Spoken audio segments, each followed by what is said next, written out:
minutes lang ha, kasi wala na talaga akong time para yung technical kasi yung discussion ng ovaries kay Bishop, pero ang goal lang naman natin is maintindihan kung what's behind your ovaries, tapos in doing so maintindihan naman natin kung ano yung mga dapat nating makuha from your basics. So in here you have your female reproductive system. Naka-share ba yung screen ko, guys? Okay. So, basics lang. Your ovaries, it weighs about 3 grams. Nandito tayo sa ovaries nyo. It weighs about 3 grams. Tapos, naka-attach daw siya sa broad ligament. Ayan. So, ito yung ovaries nyo. Naka-attach siya dun sa ligament. Ang tawag ay broad ligament. Ayan. Now, merong dalawang way para mag-attach ang ovary nyo sa inyong uterus. Una is yung broad ligament, tapos pangalawa, binanggit ni Bishop yung tinatawag na mesovarium. Mesovarium. No? Broad ligament and mesovarium. Ayan. Now, para bigyan ng color kung ano ba sinasabi ko, si ovary, naka-attach siya by broad ligament and mesovarium. Ito yung ngayon, yung nagsusupply ng blood as well as nerves kay ovary nyo is si mesovarium. Okay? Kumbaga, si broad ligament yung nag-a-attach, si mesovarium yung nagpo-provide ng nutrients. Right?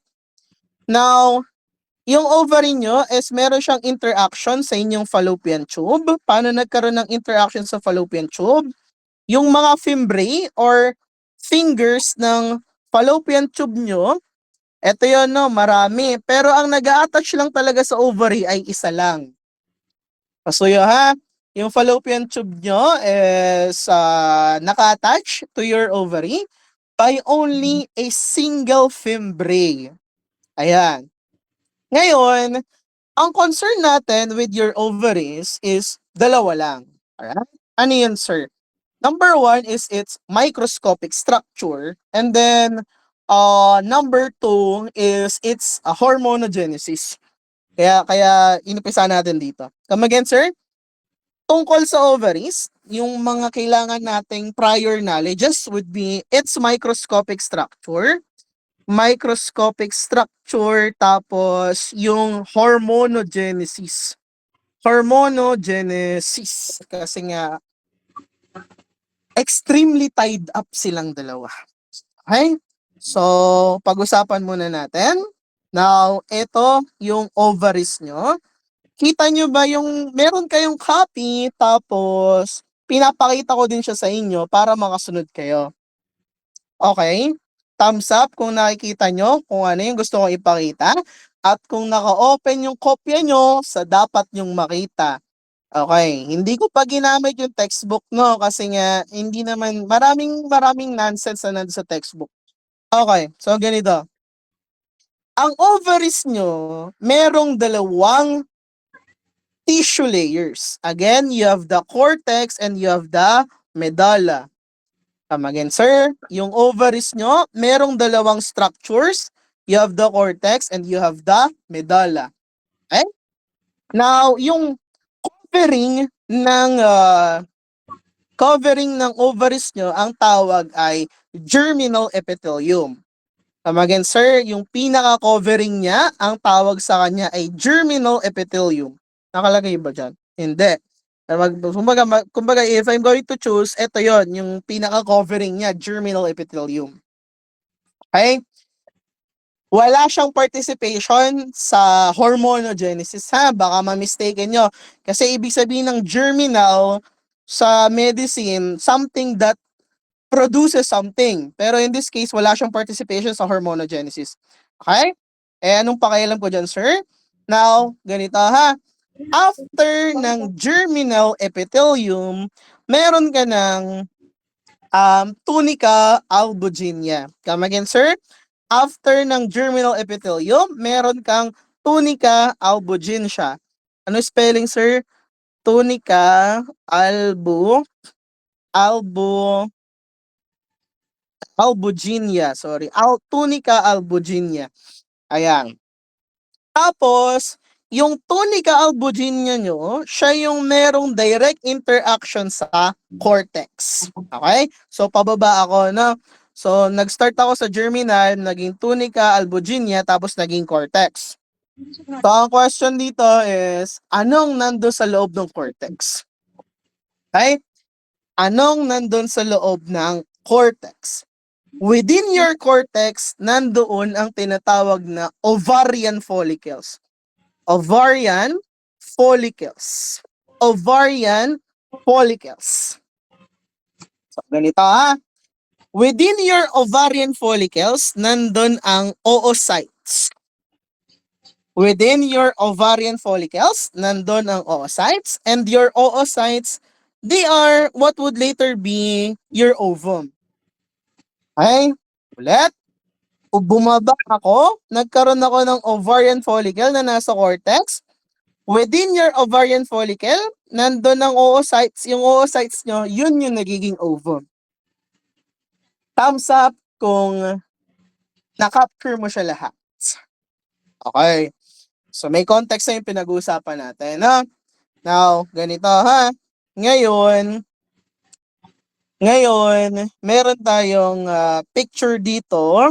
Yung figure A. Mag-focus muna kayo sa figure A. Sa figure A nyo, makikita nyo yung follicles, yung ovarian follicle. Okay? Nakikita ba? Eto, nakikita ba to? Meron kayong copy na ulit. Yan yung mismong ovarian follicle. Anong pakialam ko dyan, sir? Ang ovarian follicle nyo, meron siyang life cycle. Alright? Pasuyo ha. Ano yung life cycle na yun, sir? At tingin mo na dito. Ano yung life cycle na yun, sir? Lalagyan ko ng numbers ha. Tapos una, naging primary follicle. Pangalawa, naging secondary follicle. Tapos, yung secondary follicle, magiging graphian, double A, graphian. Tapos, yung graphian, pag after ng ovulation, so lalagay natin, so mangyari, yung graphian, mag-ovulate ka, sasabog siya. Ang tawag mo sa pagsabog ng graphian ay ovulation. Narinig yun na, people? Narinig yun na, di ba? So ngayon, pag nag-ovulate ka, yung oocyte na nasa loob ng follicle, lalabas. Tama pa? Ayan. Tapos, post-ovulation, si graphian magiging corpus luteum. Tapos, kapag na-perform ni corpus luteum yung function niya, magiging corpus albicans na siya. Okay, so 1, 2, 3, 4, and 5. Ulit. Si ovarian follicle magiging nasa loob. Si ovarian follicle magiging primary muna siya. Magiging secondary, magiging graphian. After ng ovulation, magiging corpus luteum. After ma-perform ni corpus luteum ang function niya, magiging corpus albicans. Thumbs up kung na-note mo lahat yon. Okay. So, ganito ha. Dadagdagan ko yung story para lang magkakulay, para alam nyo kung bakit natin pinag-usapan. Right? Under the influence of gonadotrophin-releasing hormone, your pituitary will release luteinizing hormone and follicle-stimulating hormone. Tama ba? Okay. Si follicle-stimulating hormone, pasuyo ha, si follicle-stimulating hormone, kaya siya tinawag na follicle-stimulating hormone kasi i-stimulate niya si ovarian follicle mula para maging primary hanggang maging graphian. Okay pa? Ulit. Si follicle-stimulating hormone, kaya siya tinawag na follicle stimulating hormone kasi i-stimulate niya ang ovarian follicle para maging primary hanggang graph yan. Thumbs up kung nagets mo kung bakit siya tinawag na follicle stimulating hormone.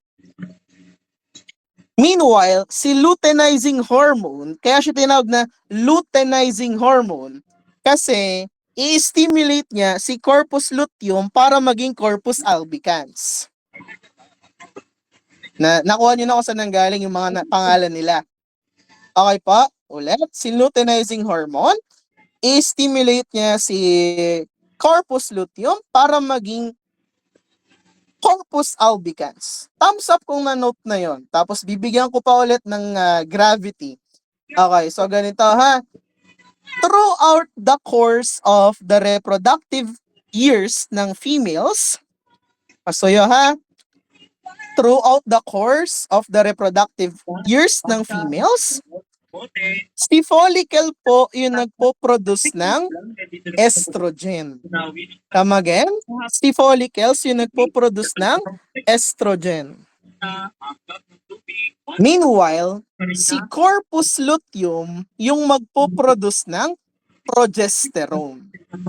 Come again, sir? Si corpus luteum yung magpo-produce ng progesterone. Ngayon ba na-appreciate nyo kung paano sila gumagana? Like, yung nagre-regulate pala ng menstrual cycle nyo ay yung dalawang to at kung ano yung nasa loob ng ovaries nyo. Confetti kung kahit pa paano nakukuha mo siya. Okay, so paano yun, sir? Summarize natin, ha? Para lang meron tayong idea. So, paano sa summarize, sir? So, lalagay natin dito, GnRH, magre-release ng luteinizing hormone, magre-release ng follicle stimulating hormone. Si follicle stimulating hormone gumagana sa ovarian follicles. Si luteinizing hormone gumagana sa corpus luteum. Luteum. Si corpus luteum yung nagsisecrete ng progesterone. Si ovarian follicles yung nagsisecrete ng estrogen. Alright? Ano yung nasa gitna nilang dalawa? Ovulation. Thumbs up kung nakuha mo yung simple na summary na yon. Ayan. Okay, so nagigets pa kita, sir. Anong pakialam ko ba dyan? So, tapusin na natin yung basics na para mapag-usapan natin yung cycles nyo. So, ngayon, dito tayo. Ayan. So, para ma-appreciate nyo lang. So, halimbawa, ito yung ovarian follicle nyo na nasa loob yung oocyte. So, nasa loob yung oocyte. Ayan. Oocyte daw. Tapos, yung oocyte nyo, siya yung sooner or later magiging ovum. Mapapansin nyo, napapalibutan siya ng cells, ang tawag ay follicular cells. Okay? It is that follicular cells that produces estrogen. Okay? Again, sir, yung follicular cells na nakapalibot sa inyong sooner magiging ovum, yun na nagpo-produce ng estrogen. Okay? Para mas ma-appreciate mo siya, dito tayo sa pictures natin. Guys, nakikita nyo ba yung follicles nyo habang nagmamature siya, nagkakaroon ng space sa loob? Tama? Pansin nyo, nagkakaroon ng space sa loob. Ang tawag sa space na yun ay antrum. Okay? Ang tawag sa space na yun ay antrum. Paano ba, sir, para saan yung antrum? Habang nagmamature si primary follicles nyo, doon naiipon ng estrogen. Okay? Sino nagpo-produce? Yung follicular cells nyo. Alright? So, ayan. Tapos, by the time na mag-ovulate ka, si ovum mo, marirelease. Tawag mo doon, ovulation. Alright? Ngayon, pag na-release na si ovum, ang mangyayari, merong residual na tissue na may iwan. Ang tawag is si corpus luteum. Latin for yellow body. Luteum, yellow, corpus body, yellow body. Yan ang nagsisecrete ng progesterone. Okay? Kapag tapos na siya mag-secrete ng progesterone, magiging corpus albican na siya. Right? So, Okay, gets mo na yon. Kung gets mo na yon, pwede na nating pag-usapan yung reproductive cycles mo. Ay, kasi dalawang hormone lang ang nagpasimula ng lahat yan. Thumbs up kung naka-open na to sa'yo. Thumbs up kung naka-open na to sa'yo. Like, nakikita mo siya ng maayos sa part mo kasi sa akin parang maliit na lang. Diba? Okay, so this will be how the story works for the rest of the life the female is in her reproductive years. Paano, sir? Kapag ang isang babaeng human being ay kaya nang mag-reproduce, ito palagi yung nangyayari sa katawan niya hanggang siya ay mag-menopause. Okay? O, ganito ha. Ang babae, merong 4 na reproductive cycles. Come again, sir? Human beings have 4 reproductive cycles. Ano-ano yung mga cycles na yun, sir? Number 1 is the ovarian cycle. Ovarian cycle. Ito siya, guys. Ovarian cycle. Nakikita nyo ba? Nakikita nyo ba sa part nyo, ovarian cycle? Okay. Number 2 is the endometrial or menstrual cycle. Number 2 is the endometrial or the menstrual cycle. Ito yon, endometrial or menstrual cycle. Number 3 is the gonadotrophin cycle. Gonadotrophin cycle. Ito siya. And then number 4 is the ovarian hormonogenic cycle. Number 4 is the ovarian hormone cycle. Ito siya, guys. Nakita? Na-identify niyo lahat, people? Guys, na-identify niyo lahat? O, sige. Lahat ng yan ay interconnected. Lahat ng yan ay interconnected. So, ang task natin ngayon, magets nyo yung interconnectedness nilang lahat. Okay? Kasi nga, as I've been pointing out kanina pa, sobrang halaga niya. So, mag-start muna tayo sa ovarian cycle. Ay, by the way, ina-explain ko lang yung first 2 pages ng Bishop. Alright? Para lalagpasan na natin siya mamaya. Audible pa ba ako? Audible pa ba ako? Ayan. O, sige. Sige. So, ganito ha. Start muna tayo sa ovarian. Kaya, pag tinanong niyo sa sarili niyo, by the way, bigyan muna natin ng context. What is the purpose of the ovarian cycle? The ovarian cycle is there in order to ensure that females will have a viable ovum. Okay? Yun lang. Tama again, sir? Ovarian cycle is there in order to ensure females have a viable ovum. Si God na mismo nagsabi na andun na tayo, humayo at mag-party, hindi, humayo at magpakarami, 'di ba? Sabi ni God. So, humayo at mag-party. Okay, hindi. Magpakarami, 'di ba? So, ayan. Ngayon ganito. Pasuyo ha. Ang ovarian cycle nyo nahati sa dalawang phase. Masuyo, ovarian cycle nahati sa dalawang phase. Follicular saka luteal. Follicular phase tsaka luteal phase. Yung reason kung bakit siya tinawag na follicular phase kasi it is under the influence mainly of follicle stimulating hormone. Okay? Mainly by the follicle stimulating hormone. Kaya siya tinawag na luteal phase kasi it is under the influence mainly of luteinizing hormone. Ganun lang naman. Now, nagets nyo na kung paano yung nangyari. No? Si follicle stimulating hormone, ang action niya sa ovarian follicles is para i-stimulate ang follicular cells, yung nakapalibot sa ovum, para mag-produce ng estrogen na naiipon dun sa antrum. Okay pa? Kung i-correlate natin siya, pansinin nyo, doon sa ovarian hormonogenic cycle, ano ang mas mataas kapag follicular phase? Estrogen or progesterone? Paki-type yung sagot sa chatroom. Pansinin nyo, kapag ka nasa follicular phase kayo, ladies, anong hormone ang mataas? Estrogen or progesterone? Estrogen. Ha? Estrogen, estrogen. Okay? So ngayon, pansinin nyo, kapag luteal phase, anong hormone yung mataas sa inyo, ladies? Anong hormone yung mataas sa inyo? Progesterone, di ba? So sana na-appreciate nyo kung paano nangyari. Para saan ba yung luteal phase, sir? I-stimulate yung corpus luteum para mag-produce ng progesterone. Di ba? So nandyan tayo. Now,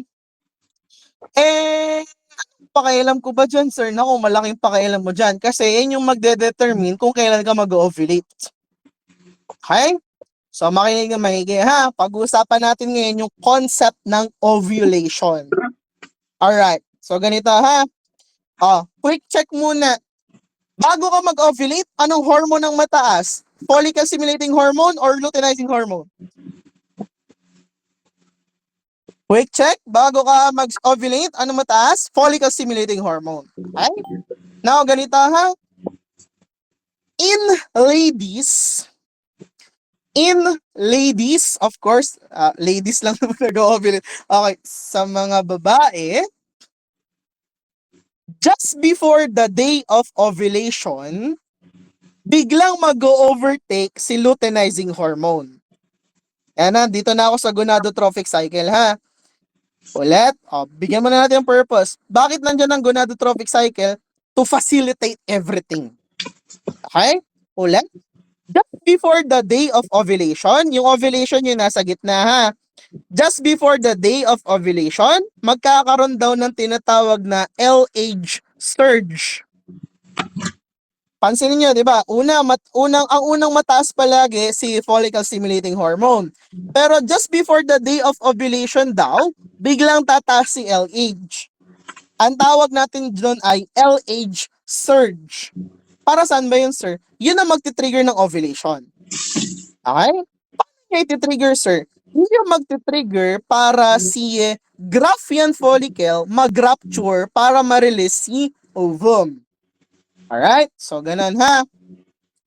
Now, ito yung pinaka-important na question.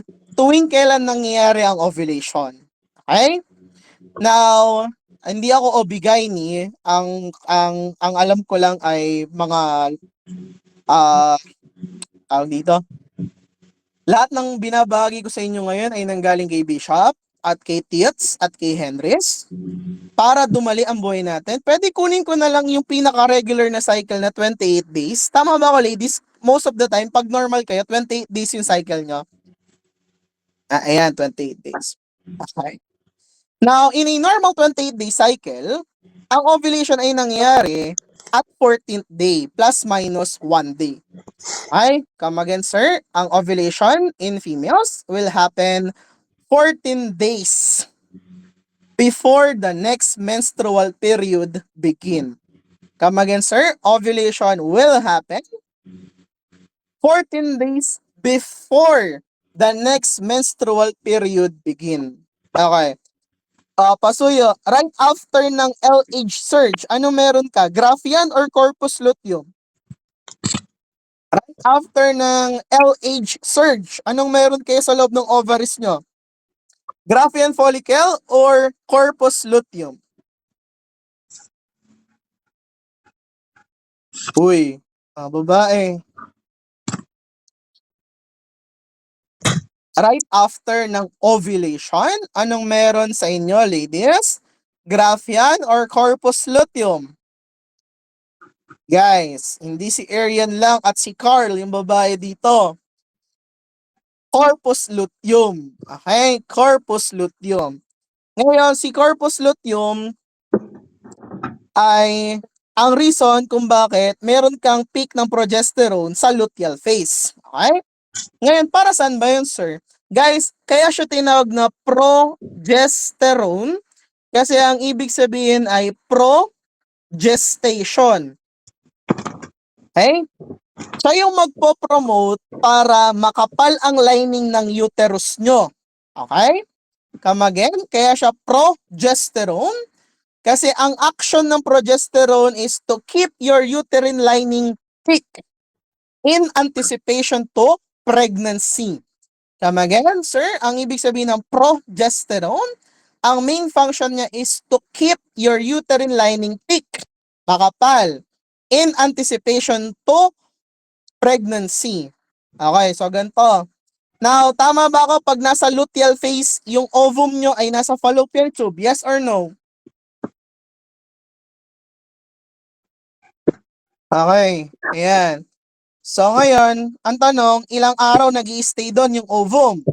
24 hours. Okay? 24 hours siyang nandun, naghihintay ng sperm. Alright? So, ibig sabihin, pag may dumating na sperm, mas okay na makapal yung lining kasi dun natatambay yung magiging zygote. Yes or no? Yes. Kaya siya progesterone. Confetti, kung nakaka-relate ka pa sa akin hanggang ngayon. Okay. So, ayan ha, yun yung function. Ngayon, ganito. Brings us to your menstrual cycle. Okay? Para saan naman, sir, yung menstrual cycle? Menstrual cycle is there in order to uh, to facilitate the lining of your uterus in anticipation to pregnancy. Come again, sir. Menstrual cycle is there in order to to keep the proper lining of your uterus in anticipation to pregnancy. Medyo dito magiging komplikado ha. So, makinig muna maigi na. Ang menstrual cycle ay nahati sa tatlong phase. So, pasuyin na lang. Come again, sir. Yung menstrual cycle nyo ay nahati sa tatlong phase. Ito na, i-apply na natin lahat na natutunan natin. Yung first phase is yung menses or yung actual bleeding na nangyayari. First phase ay menses or menstrual period. Ayan. Now, alam na natin kung ano nangyayari during menses, no? Nawawala yung lining, di ba? Tama ba ako? Mawawala lang yung lining kapag hindi nagkaroon ng pregnancy. Yes or no? Yes. Tama? Kasi kung may pregnancy, walang dudugo. Tama? Kasi may tumambay na ditong future baby. Tama ba? Tama ba? Guys? Yes. Ngayon, I want you to understand kung bakit ba talaga kayo dumudugo. Mapansin nyo, bago kayo mag-mens, ano nangyari sa progesterone? Pataas or pababa? Bago kayo mag-mens, pataas or pababa? Yung progesterone. Ito siya, pababa. Nakikita nyo ba? Diba? Pababa. Tama pa? Bakit? Kasi yung corpus luteum, nagiging corpus albicans na. Diba? Hindi na nakakapag-produce ng enough na progesterone. So, habang papunta kayo sa day na magme-mens kayo, kaya kayo nagdudugo kasi bumababa yung progesterone. Ano ngayon, sir? Wala nang nagkikip ng lining. Tama ba ako yung nagpakapal ng lining ay progesterone? Diba? So, kung bumagsak na yung progesterone mo, mawawala na din yung lining kasi alam na ng body mo na hindi ka nabuntis nung nag-ovulate ka. Alright?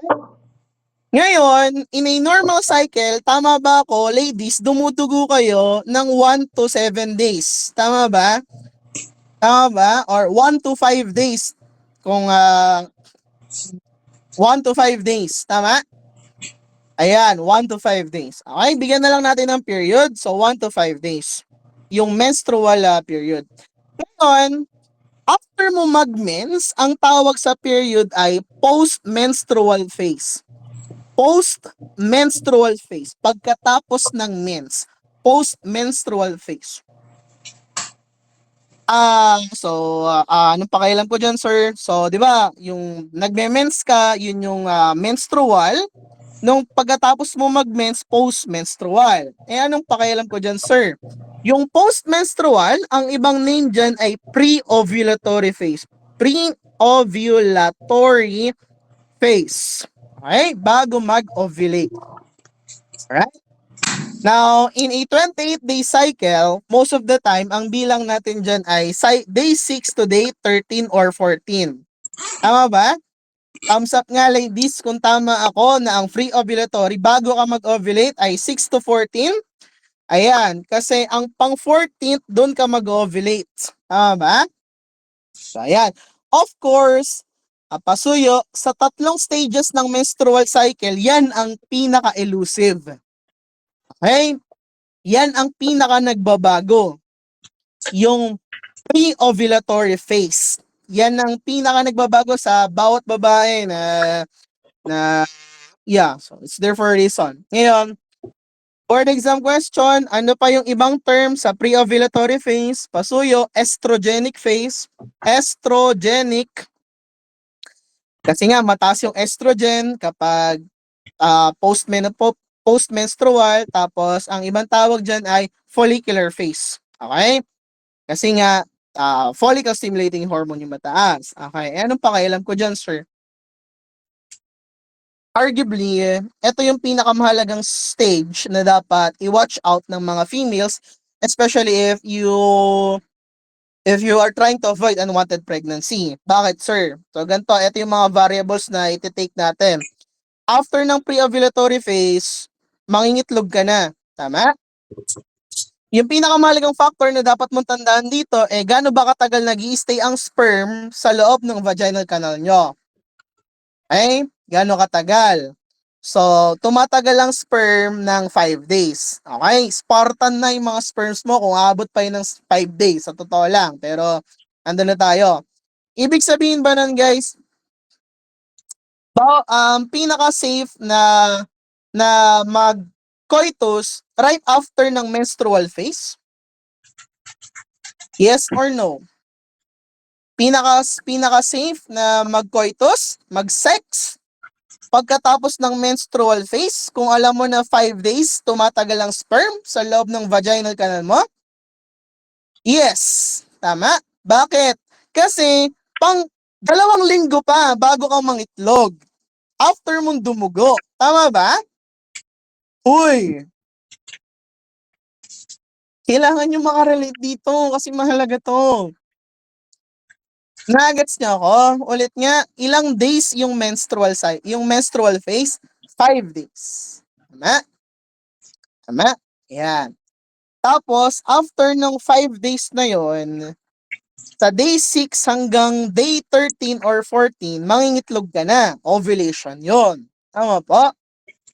Kung alam mo na ang sperm ay nag-i-stay sa vaginal canal mo ng 5 days, syempre, huwag ka na nakipag-sex ka, day 13. Isang araw na lang, may ngitlog ka na. Tama ba? That's na ako. So, yung mga Spartan na sperm, naghihintay na yun doon. Lumabas ka na. Nandito na kami. Rapunzel, lay down your hair, please. 3 milyon kami dito. Naghihintay kami sa'yo. Malalakas kami. Galing kami kay Justin. 5 days kaming kaya namin tumagal dito ng 5 days. OMG. Gets nyo yun? Okay na? Gets nyo yun? Okay, gets ko yan, sir. Ngayon, ganito. After mong mangitlog, ano tawag? Yung stage 2 ng menstrual cycle, yung ovulation. Need not further explanation na ovulation, it happens on cycle day 14. Ayan. Which is, ang magti-trigger ay yung LH surge. Tapos, ngayon,